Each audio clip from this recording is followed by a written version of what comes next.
Article 19 Indian Constitution of Freedom, Speech and Expression is a fundamental rights.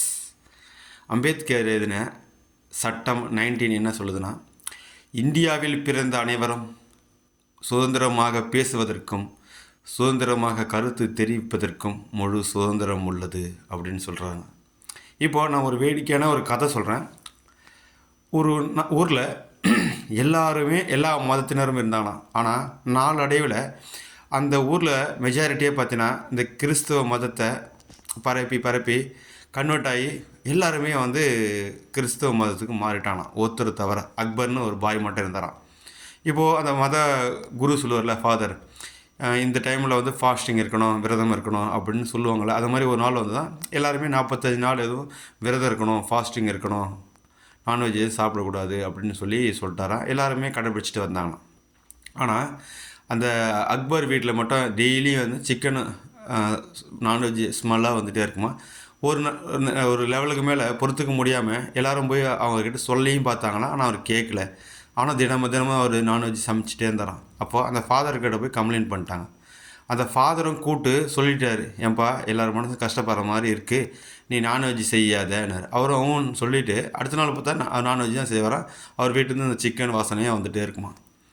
ஒரு நாள் அந்த ஃபாதரே டென்ஷனாகி நேராக வீட்டுக்கு போயிட்டு அவருக்கு இப்போ நான் உன்னை மதமாற்றம் செய்கிறேன், இன்னிலேருந்து உன் பேர் அக்பர் கிடையாது, எட்வின், நீயும் கிறிஸ்டின் தான், நீயும் இந்த ஃபாஸ்டிங்லாம் கடைப்பிடிக்கணும் அப்படின்னு சொல்லிட்டு போயிட்டாரான். அப்போது அடுத்த நாள் பார்த்தா எல்லாருமே ஆவலாக எதிர்பார்த்தாங்களாம். அவர் வீட்டில் திருப்பணும் சிக்கன் ஸ்மெல் தான். எல்லோரும் ஓடி போய் கேட்டானா, இல்லை நான் சிக்கன்லாம் செய்யலை, நான் பொட்டேட்டோ செஞ்சேன் அப்படின்னாரான்.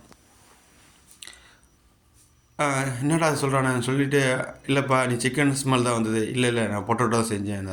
சரி எல்லோரும் போயிட்டாங்களாம். அடுத்த நாளும் பார்த்தா அதேமாதிரி ஸ்மெல் வந்தான், சிக்கன் ஸ்மெல் வந்தான். அப்போயும் போயிட்டு கேட்டாங்களாம், இல்லை நான் பொட்டேட்டோ செஞ்சேன்னாரான். அடுத்த நாள் அந்த ஃபாதரே போயிட்டு இவன் என்ன தான் செய்கிறான் பார்க்கலாம் அப்படின்னு அந்த ஜன்னல் கிச்சன் ஓரமாக போயிட்டு ஒளிஞ்சிருந்து பார்த்தா அவன் என்ன பண்ணுறான்னா, அந்த கோழிக்கு அந்த அந்த அந்த சிக்கனுக்கு அந்த சமையல் பண்ணுறதுக்கு முன்னாடி, இப்போ நான் உன்னை பெயர் மாற்றம் செய்கிறேன், இந்த நிமிஷத்துலேருந்து நீ சிக்கன் இல்லை, நீ பொட்டேட்டோ அப்படின்னு 3 வாட்டி சொல்லிவிட்டு சமையல் பண்ண ஆரம்பித்தானா. அதை பார்த்த உடனே அந்த ஃபாதர் ஷாக் ஆகிட்டாரான். அந்த மாதிரி வேடிக்கையான ஒரு நிகழ்வு இன்றைக்கி என்னுடைய லைஃப்பில் நடந்தது. என்னென்னா, நான் ஊருக்கு வந்துட்டேன், சென்னைக்கு. என் நண்பன் ஒருத்தர் ஊர்லேருந்து கால் பண்ணார். நண்பா ஒரு குட் நியூஸ்னாரு. என்னென்னு கேட்டேன், நான் நாட்டாமை ஆகிட்டேன் அப்படின்னாரு.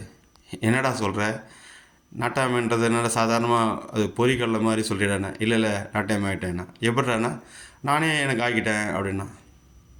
அடுத்து ஒரு நண்பர் என்ன ஃபோன் பண்ணான், நண்பா என் குடும்பத்தில் நான் நாட்டாமை ஆகிட்டேன்னா. எனக்கு சிரிப்பு தான் வந்தது. ஏன்டா அப்படி சொன்னேன், நாட்டாமைன்றது சாதாரண விஷயம் கிடையாது. நாட்டாமைன்றது ஒரு நல்லது கெட்டதுக்கு எல்லாமே ஊரில் ஓடி போய் செய்கிறது. அதுவும் பொதுவாக ஒரு கெட்டது நடந்து ஒரு சாவு விழுந்துச்சுன்னா அந்த வீட்டில் ஓடி போய் அதை தூக்கி வச்சு அவங்கள குளிப்பாட்டி எண்ணெய் தேய்ச்சி சீக்காத்து எல்லாம் பண்ணி அவங்களுக்கு விபூதிலாம் அடித்து தேங்காய் உடச்சி கற்பூரம் கொளுத்துறது அந்த அந்த கருமாறி செய்கிற வேலைக்கு எல்லாத்துக்குமே நாட்டாமக்காரங்க தானே செய்வாங்க. அவ்வளோ பெரிய ஒரு புனிதமான வேலை, கூட இருந்து அந்த மக்களுக்கு அவ்வளோ ஹெல்ப் பண்ணுற வேலை. அதை எப்போ நீ உன்னால் செய்ய முடியும், நீ சென்னையில் இரு, நீ எப்போ போவ அப்படின்னா, உனக்கு என்னடா பிரச்சனை, நான் ஹெலிகாப்டர் தான் போவேன், அது என் விஷயம், என் இஷ்டம் அப்படின்னா. சரி அப்பா அவங்க விருப்பப்படான்னு விட்டேன். அது கூட ஒரு காமெடி. இன்னொருத்தன் ஃபோன் பண்ணான். என்னடான்னு கேட்டேன், நண்பா நான் எவ்ரி இயர் பொங்கலுக்கு மட்டும் நாட்டாமை ஆகிட்டேன்னா. என்னடா காமெடி பண்ணுறீங்கன்னு. ஆமாண்டா, நான் பொங்கலுக்கு மட்டும்தான் நாட்டாமையாக இருப்பேன் அப்படின்னா. மற்ற நாள்லாம் பார்த்து எனக்கு மயிராக போச்சு, அதை பற்றி எனக்கு கவலை இல்லைன்னா. சரி ஓகே, ஏதோ நடந்துச்சு பொழுது அவனுக்கு அப்படின்னு விட்டேன்.